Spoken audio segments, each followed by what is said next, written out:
this here old one.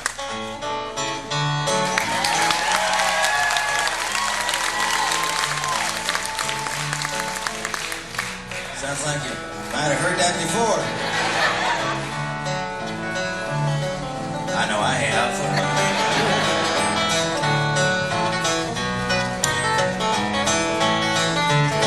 That's because this song is called Alice's Restaurant. It's about Alice and the restaurant.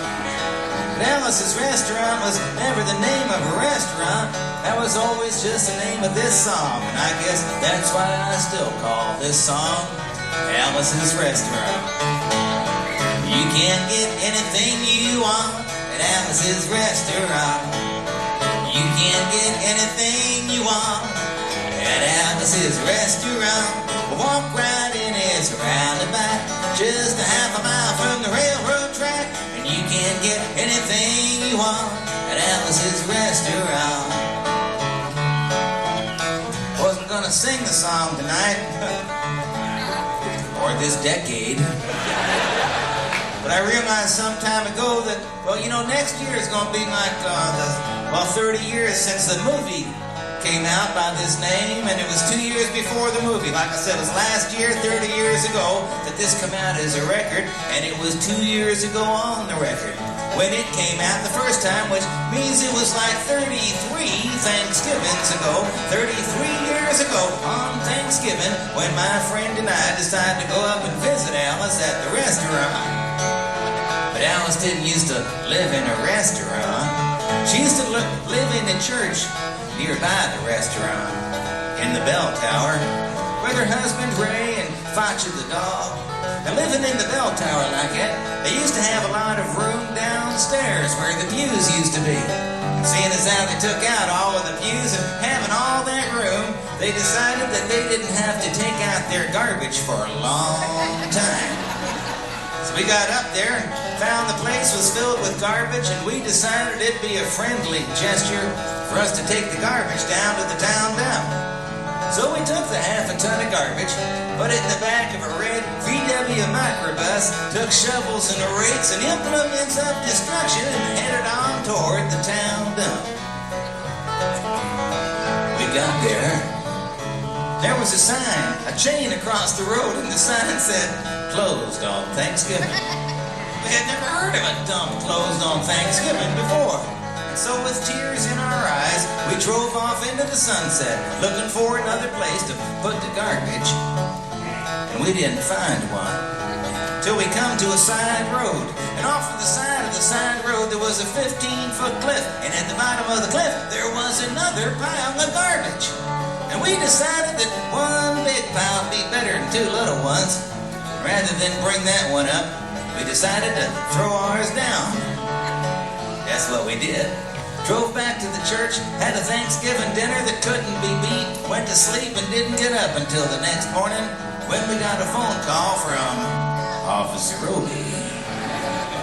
He said, "Kid, we found your name on an envelope at the bottom of a half a ton of garbage. Just wanted to know if you had any information about it."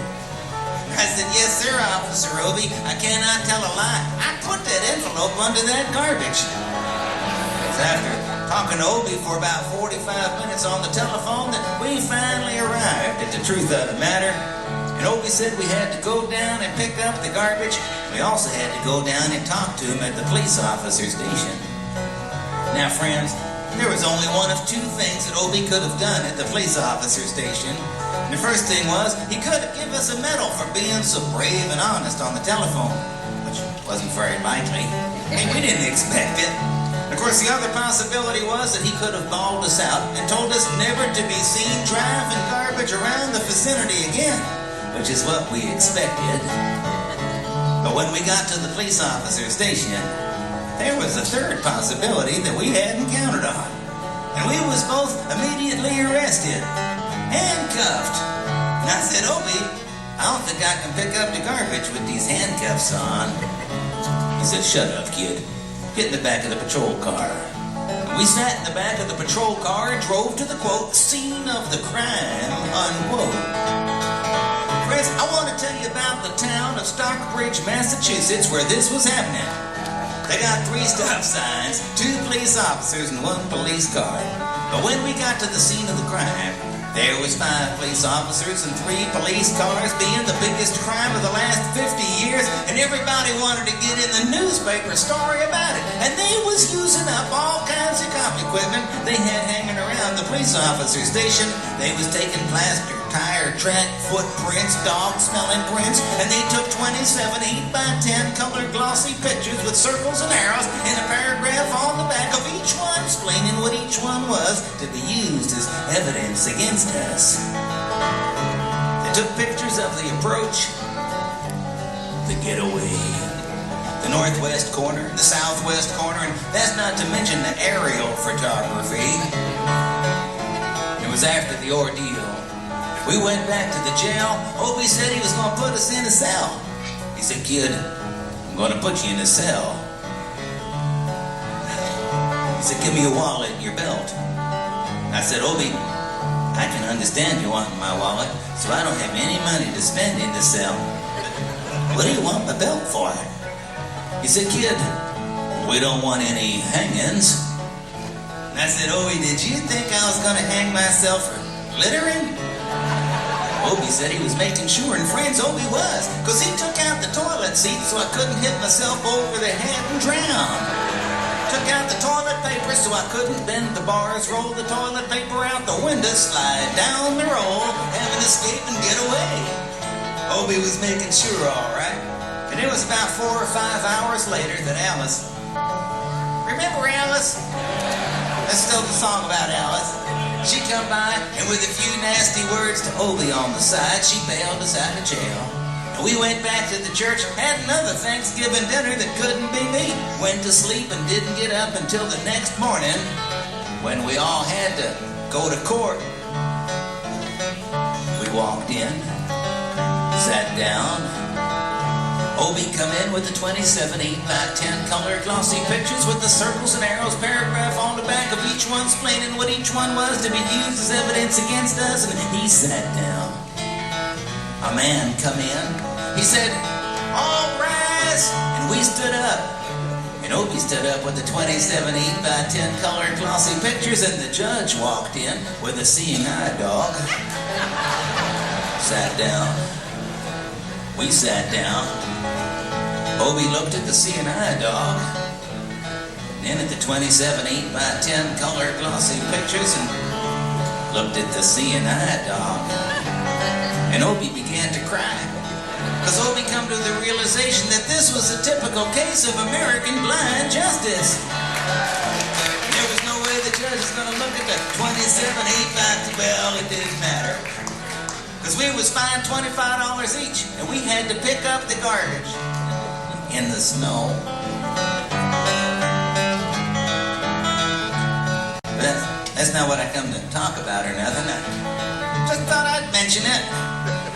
For those of you sitting out there thinking this is just some kind of nostalgic ballad or something, man, I hope so. But you never know the way the world is. And they still got that building up New York City on Whitehall Street, and others like it all around America.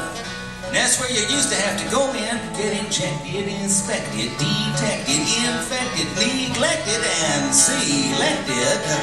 And I remember I had to go up there one morning a long time ago for a physical examination.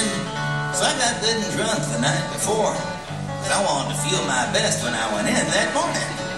I mean, I wanted to be like the all-American kid. And when I went in that morning, I was hung down. I was brung down. I was hung up. I was all kinds of mean, nasty, ugly-looking things. I walked in, I sat down.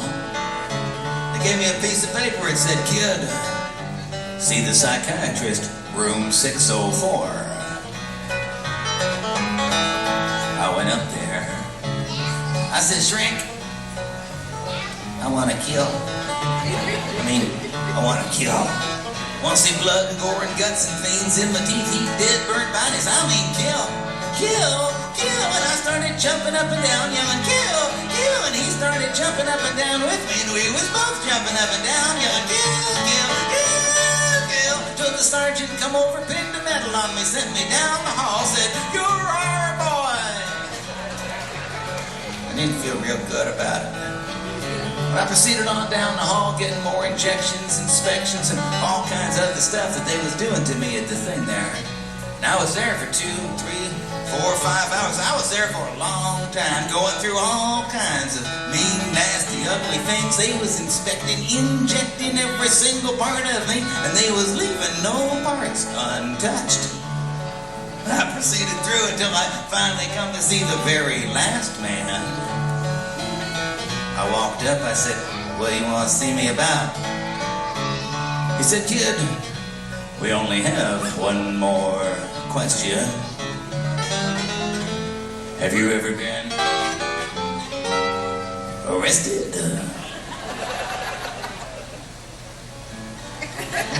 I told him the story of the Alice's Restaurant Massacree with 5-part harmony, full orchestration, all kinds of phenomena.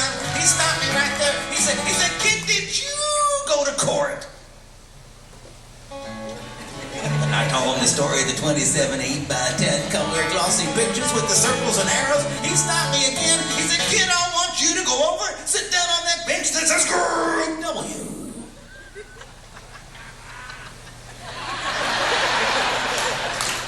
Now, kid.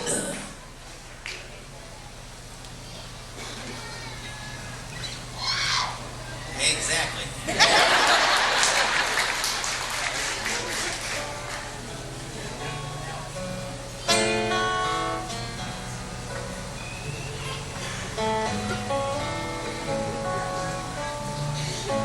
I went over there. Group W. Group W is where they used to put you if you might not have been moral enough to join the army. After committing your special crime, there was all kinds of mean, nasty, ugly-looking people on the bench. I mean, there was mother rapers and father stabbers and father rapers. There was father rapers sitting there on the bench next to me. I mean, they was mean, nasty, ugly, horrible, crime-fighting guys. And the meanest, ugliest, nastiest, the meanest father raper of them all was coming over to me. And he sat down next to me and said, "Kid, what'd you get?" I said, "I didn't get nothing. I had to pay $25 and pick up the garbage." He said, "Kid, what was you arrested for?" I said, "Littering." And they all moved away from me on the bench there. I said, "And create a nuisance." And then they all come back and shook my hand. And we had a great time on the bench, talking about crime, mother stabbing, father raping. We were smoking cigarettes and all kinds of stuff, having a good time, till the sergeant come over. He had some paper in his hand. He held it up. He went like this. He said, "Kid, this big black time to crime, detail the crime, you gotta say, tell you about the crime, arrest an officer's name, kind of thing you gotta say." And he talked for 45 minutes, but nobody understood a word he said. But we had fun filling out the forms and playing with the pencils on the bench.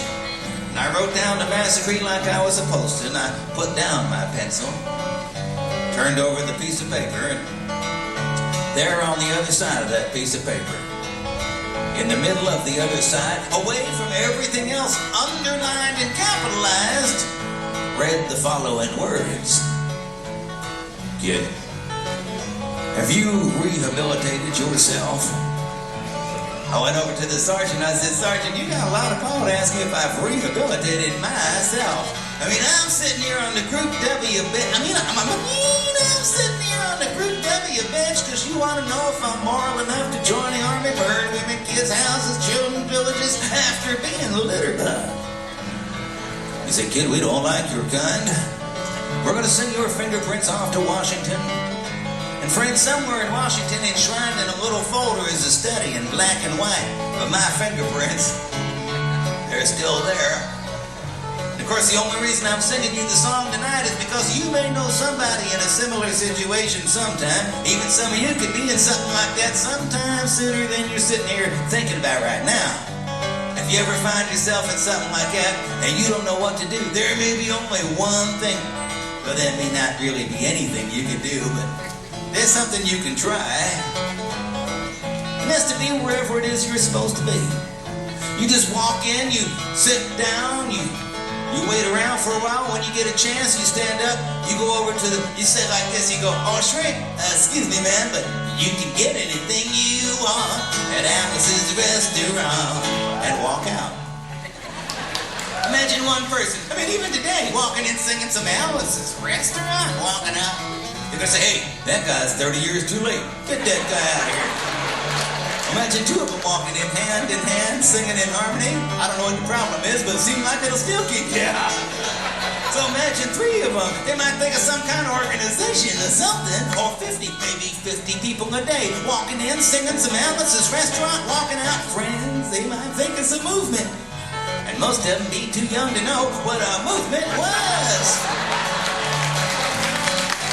That's what it was. Was the Alice's Restaurant Massacree movement? That's what it was, and that's what it is.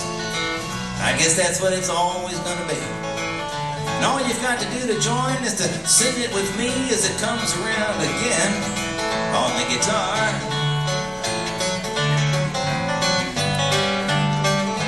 With feeling.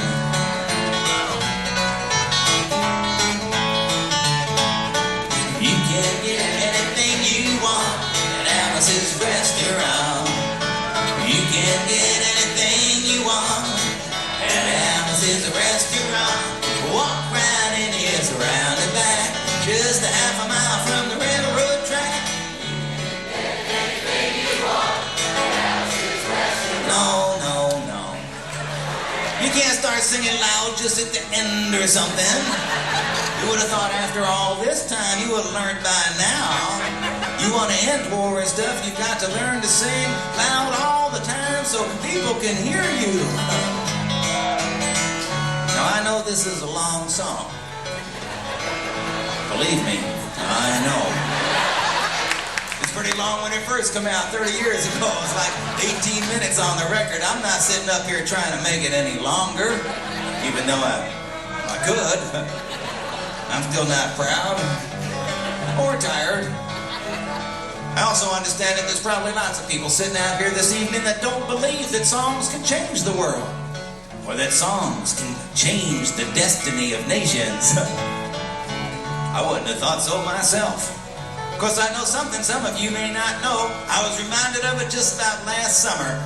Sometime last summer, I was on the other end of the state of Massachusetts from where I live, out on that little island of Martha's Vineyard, and while I was there, President Bill Clinton showed up. I mean, not at the gig or nothing. But while he was there, it just reminded me of the last time I'd been close to one of these presidents we got. It was back years ago when Jimmy Carter was elected President of the United States. I remember because I got an invitation to his inauguration, and I knew I had to go. Because I knew it'd be the only one I ever got. Been right so far. I remember back then I went to Carter's inauguration. It's just like you see on TV, people partying everywhere around Washington.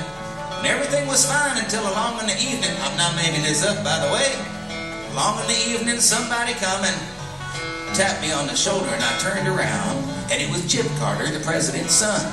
I'd met him before. I knew him. I said, "Chip, how you doing?" He said, "Arlo, I've been looking everywhere for you, man." I said, "Chip, how come?" He said, "Arlo, I've got something very important to tell you." I said, "Chip, what is it?"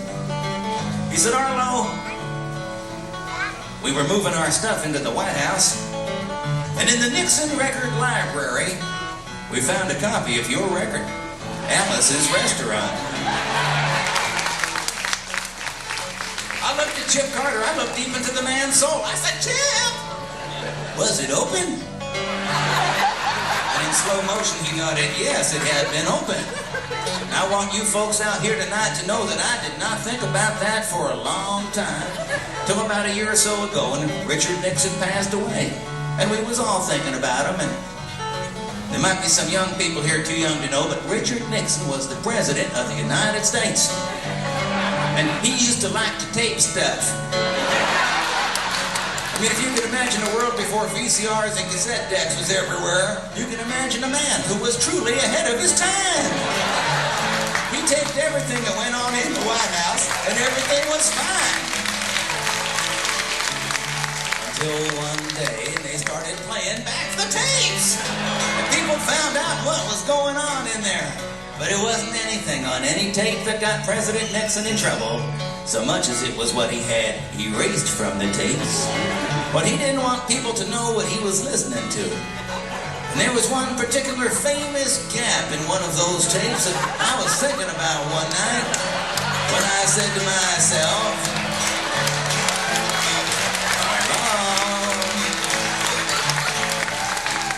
how many things in the world are 18 minutes and 20 seconds long?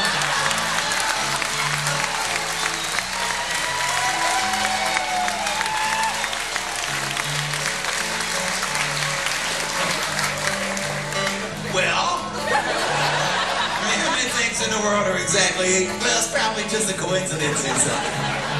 But it's good enough for me.